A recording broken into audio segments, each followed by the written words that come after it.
There was a king, Jain. This is a king who was steeped in physical pleasure, he really living his life out. So he had a wife whose name was Pingala. Then Pingala said, if two hearts have fused into one, then this is how it'll be. So, on the next hunt when he went, he wanted to check this out.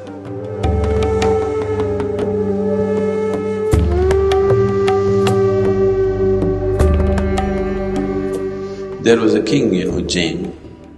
His name was Bharatrihari. He's the one who wrote the Sringara Shatakam and later on wrote the Vairagya Shatakam. Sringara Shatakam is a composition of poems which are all about passion and erotica. Vairagya Shatakam is complete dispassion and renunciation. This is a king who was steeped in physical pleasure, he really living his life out. One day he went hunting and he shot an antler and killed it. When the antler fell dead, the doe, the female deer which was with it, refused to leave the spot. Risking its own life, it just stood there. This surprised the king. Instead of running for its life, it is just standing there to be shot. And in the process when this was happening, one of the soldiers who were hunting with him was bitten by a snake and he also died. When he died, his wife came and when they set him to flames, it was with great difficulty that they held her off the flames because she wanted to jump into the flames. So this just intrigued him. For him, his life was all about himself, his pleasures, his likes and whatever else. When he saw this doe and also this woman wanting to jump into the fire, this confused him. So he had a wife whose name was Pingala. So he was talking to her and said, today these two things that I witnessed somehow have set my whole mind into confusion. Then Pingala said, if two hearts have fused into one, then this is how it'll be. This is a natural reality. There's nothing amazing about it, there's nothing intriguing about it. If two hearts have really become one in their experience, this is how it will be.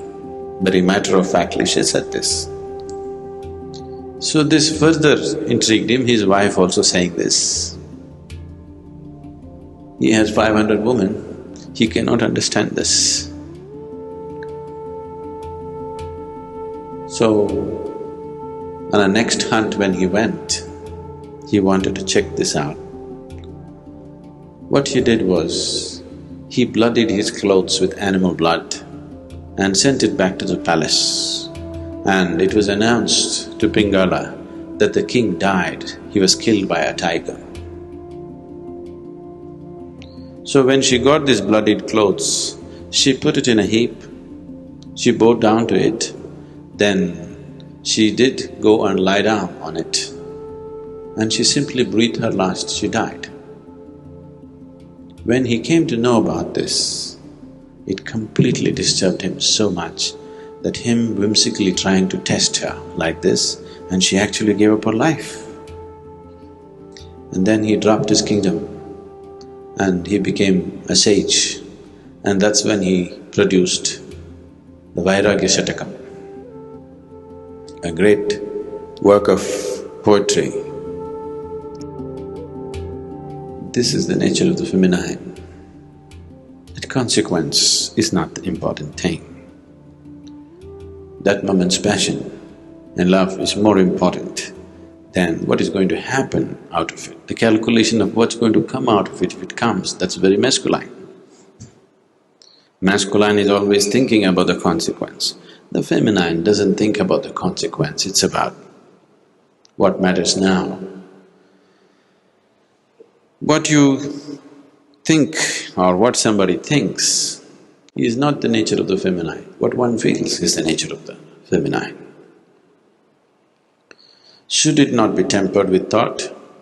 Yes, it should be when it comes to material aspects of life. But when it comes to life itself, if you are not feminine, then you cannot enjoy it. So this is the nature of the feminine, that it is capable of going beyond itself. Only that which is capable of going beyond itself is eligible for a spiritual process. That which wants to protect itself is not eligible for spiritual process. The Shambhavi is something which can inflame the feminine in you. Because if you don't keep yourself aside, it cannot happen. It's not something that you do, it is something that you allow. That's the most beautiful aspect of Shambhavi is, you cannot really do it. Only if you allow it, it's like a flood. If you try to do it properly, technically, nothing will happen, because the practice itself doesn't do anything. If you allow it, then the innermost core, which is the basis of creation, finds full expression.